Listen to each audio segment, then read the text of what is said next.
বেঁধে রেখেছে কেন? এই যে এই প্যান্ডেলটা করেছে না, এটা তো খড়ের প্যান্ডেল করেছে। বৃষ্টি হয়েছে না, বৃষ্টি হলে ভিজে যাবে, এর জন্য ঢেকে রেখেছে প্লাস্টিক দিয়ে। না না, চলো চলো, তোমার গাড়ি এসে গেছে মনে হয়, চলো। এই রানী, কোথায় গেলি? কি হয়েছে মা, ডাকছো কেন? এই নে 10 টাকা, দোকান থেকে আমাকে 10 টাকার চিড়ে এনে দে তো। তুমি এখানে দাঁড়াও, আমি আনছি। এ নাও মা, তোমার জিরে নিয়ে এসছিস? হ্যাঁ। দে, আমি চিড়েটা ভিজিয়ে খাবো। এই এটা এরকম লাগছে কেন? কি এর মধ্যে? এ মা, তোকে আমি চিড়ে আনতে বলেছি আর তুই জিরে নিয়ে এসছিস? তুমি তো জিরেই বললে। আমি তোকে জিরে বলেছি? একটা কাজও তোকে দিয়ে হয় না, দাঁড়া তুই, আজকে তোকে মেরেই ফেলবো।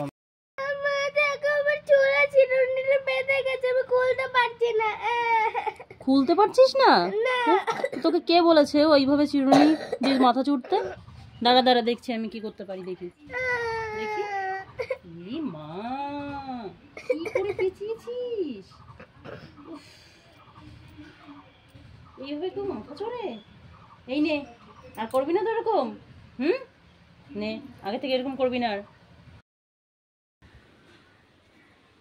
এই রানী, কি? তুই মুখে কি মেখেছিস? আমি আটা মাখছি, দেখো আমি কত ফর্সা হয়ে গেলাম। মুখে আটা মেখেছিস? হ্যাঁ। তুই আটা কোথা থেকে নিয়ে এসছিস? এই যে তোমার আটা। আমার আটা মানে ঘর থেকে নিয়ে এসছিস? হ্যাঁ। ই মা, তুই ডাব্বা ধরে আটা নিয়ে নষ্ট করছিস ওইভাবে? দাঁড়া, তুই আটা মেখে ফর্সা হচ্ছিস?